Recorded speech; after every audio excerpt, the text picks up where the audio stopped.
Alright guys, I had to take the battery box out. Just made it a lot easier. It was 4 bolts at the bottom, 1/2 inch or 13 millimeter, and one 10 millimeter on the side. And of course you have to pop the fuse box out of its position and pull the wires back. There's one vent that comes in from the front, got to pop out, and pretty much got to weasel it out around through the. And also there was a bracket on the air conditioning line that hooked to it, 10 millimeter. Pretty much it looked like it'd be easier to get to things under here.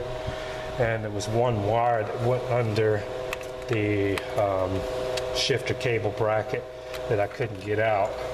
Once I had the box out, I could unplug it, but I could not get it out because it goes in between the two. Goes in between the two bolts here under the bracket, and there wasn't enough room to squeeze it through. So took it out. Looks like I have a little thing holding it here, and there is a couple more plugs. And these look like they have little safety holders on them, so I'll have to use both hands on that. But this plug and this plug.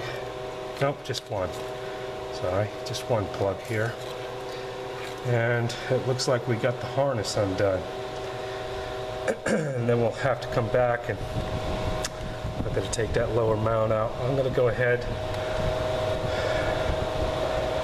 and drop the cradle on this thing, because there's really not enough room to weasel this motor around out from underneath the dash and all that stuff. So I mean, it's possible. I'm sure there's people that have done it, but I'm going to do it the other way. Lower the cradle, and we'll come back when we start taking the brakes. And you got to hang the caliper and disconnect the steering shaft. And also on these, you want to secure the steering wheel in one position. Mark your steering shaft. You don't want your steering wheel to spin all the way around, because there's a what the heck they call it, clock sensor in the steering wheel for the airbags.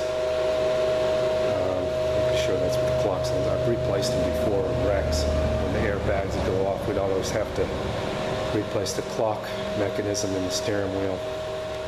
But you don't want that steering wheel to spin all the way around. So you secure the steering wheel with a strap or something like that. And we'll come back when we start taking the, hang the caliper. I'm taking it struts and all, lowering the whole thing. Take the strut, 3 bolts out of the strut towers, take the whole strut down with it. I hang the calipers, disconnect the anti-lock brake sensors, or the speed sensors in the wheel. And we'll come back and go from there. Alright guys. Thanks for watching. Stay tuned. She ain't done yet.